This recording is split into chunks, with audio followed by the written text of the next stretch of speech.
Hello everybody, so this is an update on the layout. Um,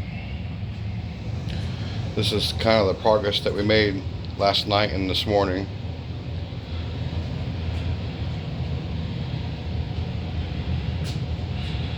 And I'm going to explain how this process goes.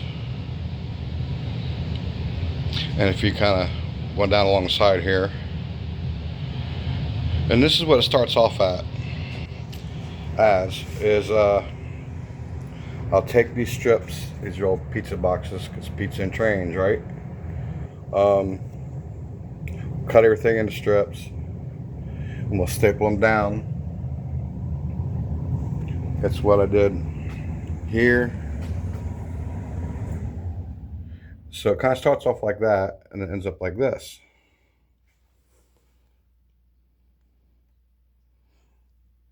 And we'll come down here. You'll see where you can see the ribs of the support structure underneath.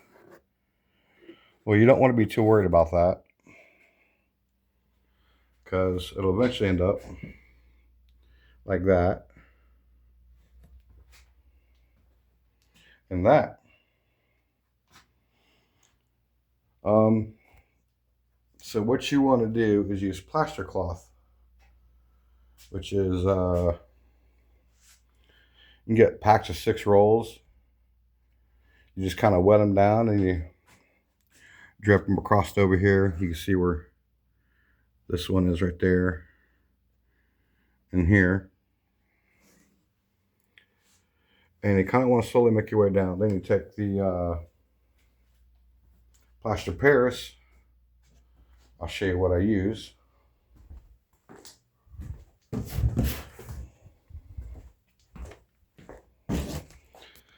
It's this stuff right here. Now I get the powder form. Get this open up so you can see what it looks like. It looks sort of like that. It's kind of, it's almost like a flower if you've never messed with it before. And you want to get it into just a little bit thicker than pancake mix. And then you just kind of brush it on with like a stiff brush.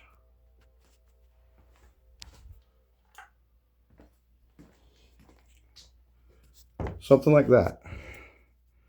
The bristles are super stiff. You just kind of brush it on. And brushing it on actually gives it strength. It's sort of like using a masonry brush.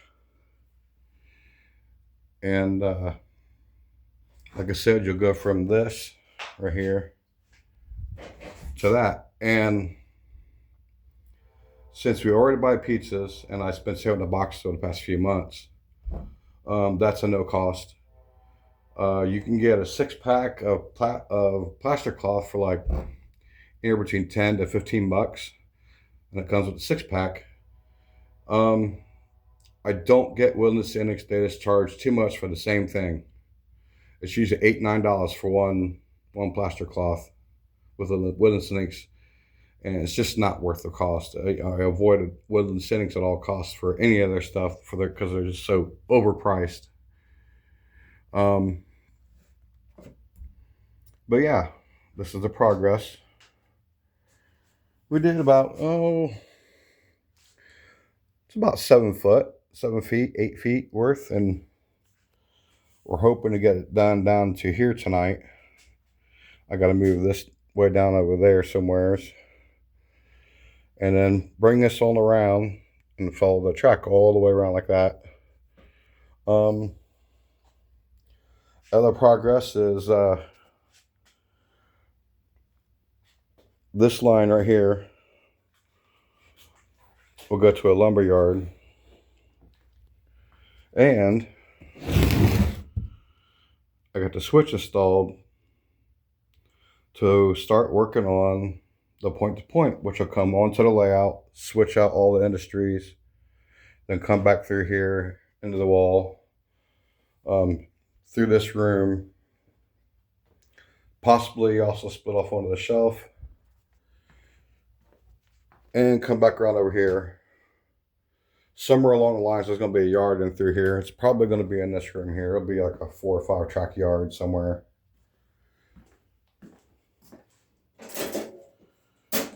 And the other part that I talked to my buddy about was adding a little scene right here on this shelf. I'll get rid of this and this shelf. I'll have to move all the trains somewhere else. And yeah, so it'll kind of Y off right here and come down along there. And that'll be my point to point. There'll be various industries through here and through there. There's probably going to be a coal-fired power plant right here, you know. Power plant.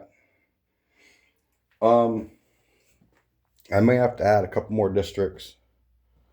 There's definitely going to be a signal system. There's still more work around the house to do that's not train related, which I'll be going back and forth on. Right now I'm placing a fence out back. But yeah, that's it. Hope everyone has a good day, and